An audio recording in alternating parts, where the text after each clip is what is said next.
আসসালামু আলাইকুম বন্ধুরা, আজকে যে বিষয় নিয়ে আলোচনা করব তা হলো দুবাইয়ের ট্যাক্সি ড্রাইভার। যারা দুবাইয়ের ট্যাক্সি ড্রাইভার হিসেবে আসতে চান তারা চাইলে এখনই ফাইল প্রসেস করতে পারেন। এক্ষেত্রে ড্রাইভিং জানতে হবে এমন কোনো ম্যান্ডেটরি না। যারা জানেন তারাও আসতে পারবেন, যারা না জানেন তারাও আসতে পারবেন। কারণ যারা বাংলাদেশ থেকে দুবাইয়ে আসবেন এই ট্যাক্সি ড্রাইভার হিসেবে কাজ নিয়ে এমপ্লয়মেন্ট ভিসা এবং ম্যান পাওয়ার করে আসবেন, তাদের দুবাইয়ে আসার পর কোম্পানি আপনাদের ড্রাইভিং শিখিয়ে লাইসেন্স দিবে। তো এটা হচ্ছে সবচেয়ে বড় বেনিফিট। তো লাইসেন্স পাওয়ার পর আপনাদেরকে যখন ট্যাক্সি দিয়ে দেওয়া হবে তখন আপনারা যা ইনকাম করবেন সেই ইনকামের 37% কমিশন বেতন পাবেন।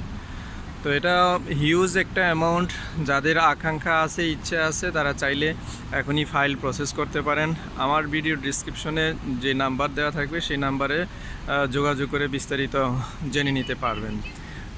এই ছিল মূলত দুবাইয়ের ট্যাক্সি ড্রাইভার হিসেবে একটা ইনফরমেশন। আরও ইনফরমেশনটা হচ্ছে যে যারা আসবেন ট্যাক্সি ক্যাবে তাদের কিন্তু অবশ্যই মোটামুটি হলো বেসিক ইংলিশ এবং হিন্দি জানা থাকতে হবে। বেসিক ইংলিশ এবং হিন্দি জানা থাকলে ড্রাইভিং করতে আপনাদের জন্য সহজ হবে। তো যারা আগ্রহী এখনই সময় অতিবাহিত না করে যোগাযোগ করতে পারেন। আর আরেক যে বিষয়টা না বললেই নয়, আপনারা অনেকেই জানেন যে দুবাইয়ের লোয়ার ক্যাটাগরির ভিসা বন্ধ। তো এই ভিসাটা হচ্ছে গভর্নমেন্ট ভিসা, আরটিএ অর্থাৎ গভর্নমেন্ট ভিসা।